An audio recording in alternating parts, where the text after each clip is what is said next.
So her story made headlines.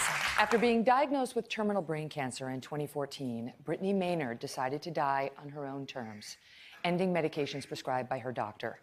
Brittany was just 29 years old when her decision launched a national conversation about end-of-life rights, a movement that just hit a major setback.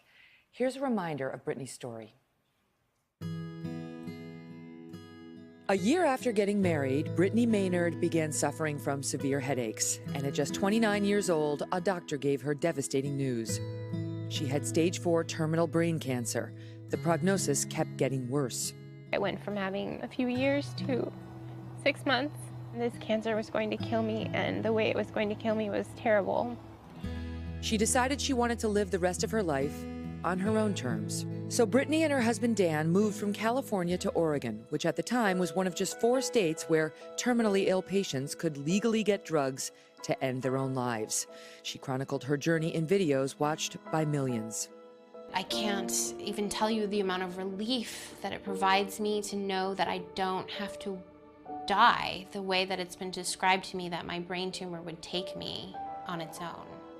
Brittany became a fierce advocate for death with dignity laws. I will die upstairs in my bedroom that I share with my husband. On November 1st, 2014, Brittany wrote on Facebook that she knew it was time to go. Surrounded by loved ones, she took the medication that ended her life. It truly was the most peaceful experience that you could ever hope for when you talk about a person's passing.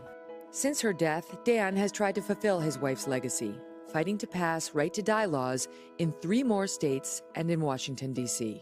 One of those states was California, Brittany's home state.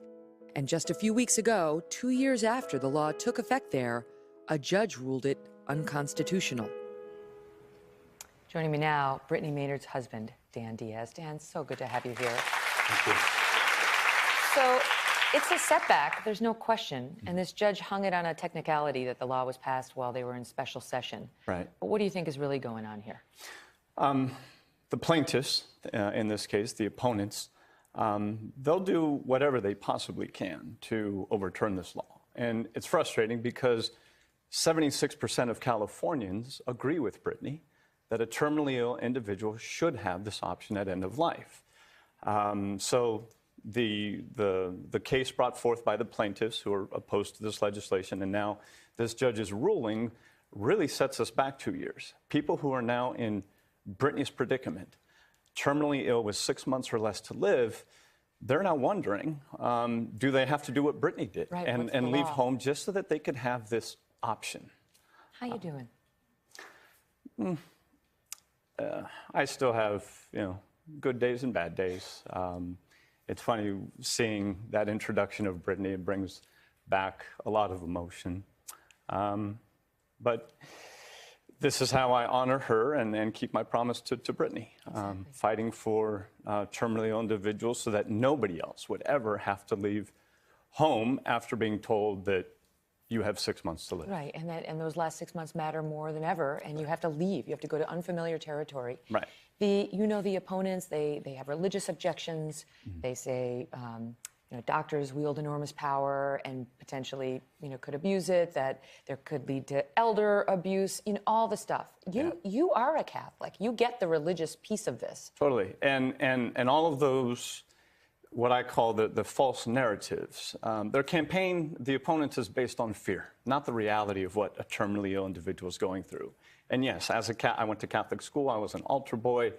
The bishop of the Oakland Diocese presented me with an award for service in my Catholic community. So I am well aware of the position of the leadership of the church. But interestingly, as far as congregants, the people who go to church, support for medical aid in dying amongst Catholics is 70%. So it's right in line with the general population. That's the thing that gets lost, is that Brittany had a commitment to live her life well, what was left of her life well. Right. The decision about death was made by someone else. Exactly. Right? I mean, that's what people miss. This Right. isn't the same as you're unhappy and you choose to end your life prematurely. Exactly. The only choice that Brittany has is Brittany is not choosing between living and dying. That choice to continue to live is no longer on the table for her.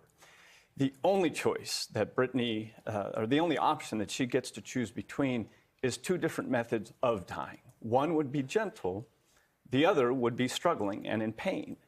And that's where Brittany simply said that, you know, she would prefer to be able to look around the room and say, I love you, to the people, to her friends, her family, and then have a gentle dying process. Left to run its course, I mean, she was already suffering from pain that not even morphine could alleviate, the inability to sleep for days on end, the nausea, the vomiting, the seizures are what terrified her the most. When those would occur, the small seizures would leave her unable to communicate, to speak, typically for 20 to 30 minutes. When she would have the full grand mal seizures and every muscle in her body is contracting, as she's coming out of those, blood's coming out of her mouth because she's bitten through part of her tongue. That's